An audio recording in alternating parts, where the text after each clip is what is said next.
पठानकोट का हमलावर शाहिद लतीफ मस्जिद में अननोन गनमैन ने उड़ाया। IC-814 का हाईजैकर जहूर मिस्त्री कराची में ढेर। कनाडा का खालिस्तानी निज्जर गुरुद्वारे के बाहर मरा। हाफिज सईद का दाहिना हाथ अब्दुल रहमान जन्नत को रवाना हुआ। जगह अलग वक्त अलग, लेकिन मौत का कारण अननोन गनमैन। 2014 से पहले भारत पर कई हमले हुए, 26/11 हो या संसद पर हमला, अक्षरधाम मंदिर हो या समझौता एक्सप्रेस, और बाद में भी रुका नहीं।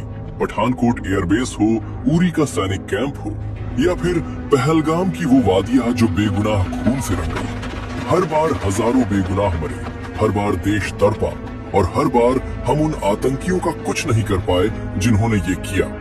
कभी अमेरिका का दबाव आड़े आया, कभी अपनी ही नाकामी, और कभी वो राजनीतिक इच्छा शक्ति नहीं थी जो इस तरह के जवाब के लिए चाहिए होती है। डोभाल जी ने ये ऑपरेशन कई बार सरकार के सामने रखा और हर बार नाकाम रहे। कभी राजनीतिक दबाव था, कभी कूटनीतिक पेंच, लेकिन NSA बनने के बाद पहली बार उनके पास वो ताकत आई जो इसे जमीन पर उतार सके। लेकिन अधिकार मिलना और ऑपरेशन सफल होना दो अलग बातें हैं, क्योंकि इस तरह के काम में सही वक्त, सही लोग और सही मौका तीनों एक साथ चाहिए होते हैं। 2014 से 2022 8 साल, कई अड़चने, और आखिरकार ऑपरेशन अननोन गनमैन सफल हुआ। तो क्या है ये ऑपरेशन, आइए विस्तार से देखते हैं। कंधार हाईजैक के बाद डोभाल साहब बहुत दुखी थे। उनका मानना था कि अगर सरकार उन्हें थोड़ा और वक्त देती तो तीनों आतंकियों को छोड़ना नहीं पड़ता, और जिन लोगों ने IC-814 हाईजैक किया था वे भी हिंदुस्तान की गिरफ्त में आ जाते। लेकिन ऐसा नहीं हुआ, और कंधार उनके मन में एक नाकामी की तरह बैठ गया। हालांकि बाहर से कई लोग उसे सफल ऑपरेशन मान रहे थे, वो नाकामी उनके जहन में बैठी रही, और उसी से ऑपरेशन अननोन गनमैन का बीज पड़ा। 2004 में जब डोभाल साहब IB के डायरेक्टर बने तो उनके मन में एक ही मकसद था, आतंकियों को उनके घर में जाकर खत्म करना, और इसके लिए उनके पास एक पूरा प्लान था जिसे वे अननोन गनमैन कहते थे। उन्हें पता था ये काम करेगा, बस सरकार की मंजूरी चाहिए थी। वो प्रपोजल लेकर उस वक्त की सरकार के कुछ बड़े नेताओं और सुरक्षा प्रमुखों के सामने गए। एक हाई लेवल मीटिंग बुलाई, पूरा प्लान रखा, और उम्मीद थी कि इस बार बात बनेगी। लेकिन एक राजनीतिक नेता ने वो फाइल उठाई और फेंक दी। बोला, ये क्या घटिया तरीका है। डोभाल साहब का मन उस दिन बहुत दुखी हुआ, लेकिन उनका हौसला नहीं टूटा, क्योंकि उन्हें पता था कि ये ऑपरेशन सही है, और जिस दिन सही सरकार आएगी, सही इंसान मिलेगा, उस दिन ये जरूर होगा। 11 जुलाई 2006 शाम का वक्त था। मुंबई के लाखों लोग दफ्तर से घर की तरफ निकल रहे थे। लोकल ट्रेनें भरी हुई थीं, कोई खिड़की से बाहर देख रहा था, कोई अखबार पढ़ रहा था, कोई घर पर खाने का इंतजार कर रहे किसी से फोन पर बात कर रहा था। तभी एक धमाका हुआ, और उसके बाद एक और, फिर एक और, फिर एक और। 7 डिब्बों में, 7 अलग अलग ट्रेनों में 11 मिनट के अंदर, और जब धुआं छटा तो 200 से ज्यादा लोग मर चुके थे। ये हमला पाकिस्तान से चलाया गया था। लश्कर तैयबा और सिमी के नेटवर्क ने मिलकर इसे अंजाम दिया था, और इसका मास्टरमाइंड था मुजम्मिल, जो पाकिस्तान में बैठकर हिंदुस्तान के अंदर ऑपरेशन चला रहा था। हिंदुस्तान के पास सब पता था, नाम, चेहरा, ठिकाना, लेकिन हाथ बंधे थे। पाकिस्तान से डोजियर मांगो तो वो नकारे, अमेरिका से दबाव डलवाओ तो वो सबूत लाओ कहे, और सरकार से पूछो तो वो कहे वक्त आने दो। ये वक्त कभी नहीं आया। डोभाल साहब उस वक्त रिटायर हो चुके थे, लेकिन उन्होंने वो सब देखा जो एक जासूस देखता है। हर धमाके के पीछे का धागा, हर नाम के पीछे का नेटवर्क, और हर नेटवर्क के पीछे वो चेहरे जो कभी पकड़े नहीं जाते थे। उन्होंने वही पुरानी फाइल निकाली, अननोन गनमैन। उसमें मुजम्मिल का नाम जोड़ा, ठिकाना जोड़ा, और एक नोट लिखा कि ये आदमी जब तक जिंदा है, अगला धमाका सिर्फ वक्त की बात है।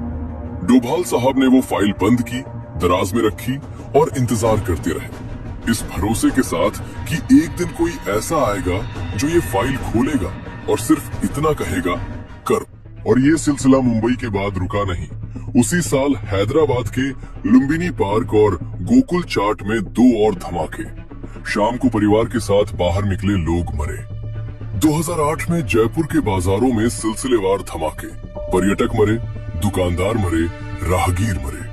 उसी साल अहमदाबाद में एक के बाद एक 21 धमाके, अस्पतालों के बाहर भी बम रखे गए ताकि घायलों को बचाने आए लोग भी मरे। और फिर आखिरी उम्मीद के साथ वे गुजरात पहुंचे। उस वक्त गुजरात के मुख्यमंत्री मोदी जी थे और डोभाल साहब ने उनसे एक मुलाकात मांगी, गुप्त, सिर्फ दोनों के बीच, कोई फाइल नहीं, कोई दफ्तर नहीं, कोई तीसरा नहीं। मोदी जी ने हाँ कहा। उस मुलाकात में डोभाल साहब ने वो सब रखा जो उन्होंने बरसों में इकट्ठा किया था, हर आतंकी का नाम, उसका ठिकाना, उसके नेटवर्क की जड़ें, और ये कि उनके लोग वहाँ पहले से मौजूद हैं। बस एक इशारे की देर है, 1 घंटे में काम हो जाएगा। मोदी जी वो सब देखते रहे, चुपचाप, एक एक पन्ना। फिर उन्होंने ऊपर देखा और पूछा, तो ये अब तक हुआ क्यों नहीं? डोभाल साहब ने सीधे कहा, सरकार का साथ नहीं मिल रहा। कमरे में कुछ देर चुप्पी रही। फिर मोदी जी ने कहा, ये ऑपरेशन होगा, चाहे इसके लिए कोई भी कदम उठाना पड़े। उस दिन से मोदी जी और डोभाल साहब के बीच एक धागा बंधा, जो बाद में जाकर दुश्मनों को थरथरा देने वाला था। डोभाल साहब ने अपनी पूरी जिंदगी में बहुत कम लोगों पर भरोसा किया, और उस वक्त सिर्फ एक इंसान था जिस पर वे भरोसा करते थे, मेजर विक्रम सिंह राठौर। वही विक्रम जिन्होंने आगे चलकर ऑपरेशन ऑक्टोपस जैसे कई बड़े ऑपरेशन लीड किए, जिनमें मोदी जी पर होने वाला हमला भी रोका गया।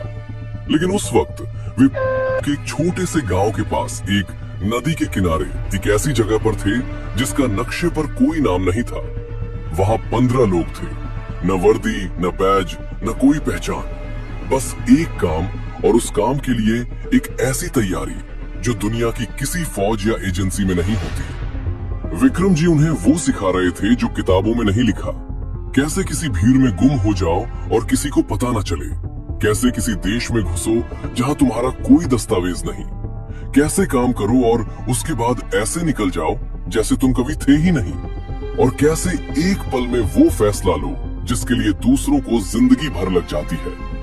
ये ट्रेनिंग महीनों चली, थकान, दर्द और वे हालात जो इंसान को तोड़ देते हैं, लेकिन यही तोड़ना जरूरी था, क्योंकि जो काम इन्हें करना था वो टूटे हुए इंसान नहीं, ढले हुए इंसान करते हैं।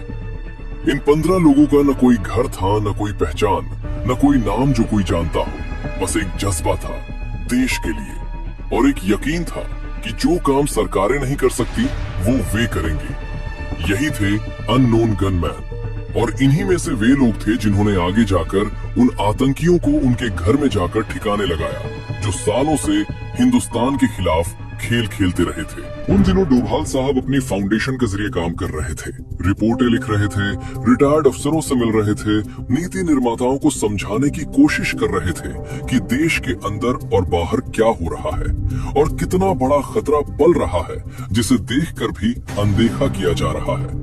फाउंडेशन के उस दफ्तर में बड़े बड़े नाम आते थे, पूर्व सेनाध्यक्ष, रिटायर्ड खुफिया अफसर, रणनीतिकार, और हर बातचीत में एक ही बात निकल कर आती थी कि हिंदुस्तान के पास जानकारी है, क्षमता है, लेकिन इच्छा शक्ति नहीं है।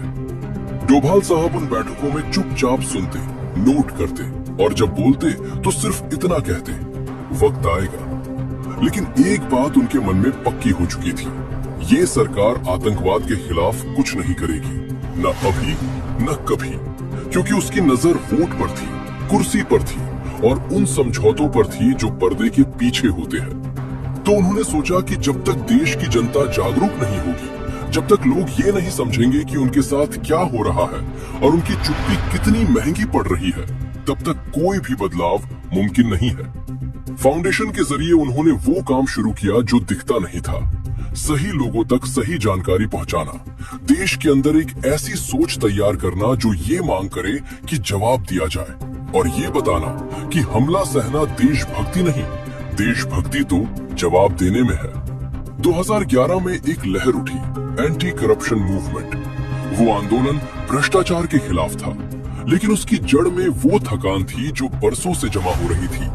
हर धमाके के बाद जब सरकार ने मोमबत्ती जलाकर काम खत्म कर दिया, हर उस मौके पर जब न्याय की उम्मीद टूटी, और हर उस बयान पर जो दिया गया लेकिन जिसके पीछे कोई इरादा नहीं था। लाखों लोग घरों से निकले, दिल्ली हो, मुंबई हो या छोटे शहर, शहर शहर धरने हुए, और पहली बार एक ऐसी आवाज उठी जिसे दबाना आसान नहीं था, क्योंकि ये किसी एक पार्टी की आवाज नहीं थी। ये उस आम आदमी की आवाज थी जो बरसों से थका हुआ था और जिसे अब कोई उम्मीद की किरण दिख रही थी।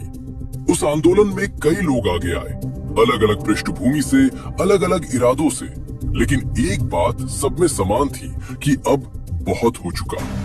वो लहर शांत हुई, लेकिन उसने जो जगाया वो सोया नहीं, और उसी जागरूकता ने वो जमीन तैयार की जिस पर 2014 में एक नई सोच, एक नई इच्छा शक्ति और एक नई सरकार खड़ी हुई। उस नई सरकार के साथ डोभाल साहब की वो पुरानी फाइल भी उठी जो बरसों से दराज में बंद थी, जिस पर हर बार अभी नहीं लिखकर वापस कर दिया गया था। अब उसे सिर्फ खुलना था। 2014 के बाद जब डोभाल साहब एनएसए बने तो उनके मन में सबसे पहला काम एक ही था, ऑपरेशन अननोन गनमैन शुरू करो। लेकिन जैसे ही उन्होंने फाइलें खोली, जमीनी रिपोर्टें पढ़ी और अपने लोगों से बात की, तो एक बात साफ हो गई जो पहले इतनी साफ नहीं थी। बाहर के दुश्मन से ज्यादा खतरनाक अंदर के दुश्मन है। पाकिस्तान में बैठे आतंकियों को मारना एक काम था, लेकिन जब तक हिंदुस्तान के अंदर वो जाल कायम है जो उन्हें जमीन देता है, पैसा देता है, पनाह देता है और खबरें पहुंचाता है, तब तक बाहर से कितने भी निपटाओ, काम अधूरा रहेगा। वो जाल छोटा नहीं था। जम्मू से शुरू होकर यूपी तक, यूपी से दक्षिण भारत तक, पूरे देश में एक नेटवर्क फैला हुआ था जो स्थानीय गुंडों, माफिया और कुछ राजनीतिक संरक्षण से पला हुआ था। डोभाल साहब को एनएसए बनने के बाद ये समझ में आया कि पाकिस्तान में बैठे आतंकी को मारना उतना कठिन नहीं जितना इस अंदरूनी जाल को तोड़ना है।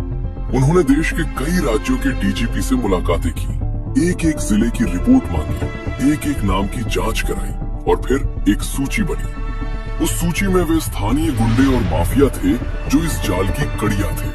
पहले उन्हें निपटाया गया, एक एक करके, चुपचाप, बिना किसी शोर के। और ये काम इतना आसान नहीं था, क्योंकि इनके पीछे राजनीतिक ताकत थी, वकील थे और वो व्यवस्था थी जो इन्हें बचाती आई थी। लेकिन अब व्यवस्था के ऊपर एक और इच्छा शक्ति थी, और जब ये अंदरूनी जाल कमजोर होने लगा, तब डोभाल साहब ने अपनी नजर बाहर की तरफ मोड़ी। इसी बीच डोभाल साहब की फाइलें और भी मोटी होती जा रही थी। पुलवामा हुआ, फरवरी 2019 में सीआरपीएफ के 40 जवान एक ही झटके में शहीद हो गए और पूरा देश सन्न रह गया। पठानकोट हुआ, एयरबेस पर हमला, जवान शहीद और एक बार फिर वही सवाल जिसका जवाब कभी नहीं मिला था। डोभाल साहब ने देश के अंदर का जाल काफी हद तक तोड़ दिया था, लेकिन बॉर्डर पर पूरी तरह काबू पाना उतना आसान नहीं था, क्योंकि सरहद के उस तरफ बैठे लोग बार बार नए रास्ते खोज लेते थे, नए लोग भेजते थे और हर बार एक नई चोट देकर चले जाते थे। फाइल में हर हमले के बाद एक नया नाम जुड़ता था और वो नाम उस सूची में जाता था जो अननोन गनमैन के लिए बनी थी। 3 दिसंबर 2021 डोभाल साहब प्रधानमंत्री जी से मिले। वो फाइल जो 2004 से उनके पास थी, जिसे कई बार ऊपर भेजा गया और हर बार वापस आई, वो उस दिन मेज पर रखी थी। प्रधानमंत्री जी ने उसे देखा, थोड़ा सोचा और मंजूरी दे दी। उस दिन से अननोन गनमैन ने काम शुरू किया। एक एक नाम, एक एक ठिकाना, चुन चुन कर, बिना शोर के, बिना किसी दावे के। वे आतंकी जिनके पास जाने में हवा भी इजाजत मांगती थी, जो सालों से किसी की पकड़ में नहीं आए थे, जिन्हें उनके अपने देश की हुकूमत भी अनछुआ रखती थी, उन्हें एक झटके में ठिकाने लगा दिया गया। अब तक 60 से अधिक बड़े आतंकी मारे जा चुके हैं। जगह अलग, वक्त अलग, लेकिन मौत का कारण अननोन गनमैन। ये कैसे हुआ, किसने किया, कहां हुआ? अगर ये जानना है तो कमेंट में बताओ। जय हिंद।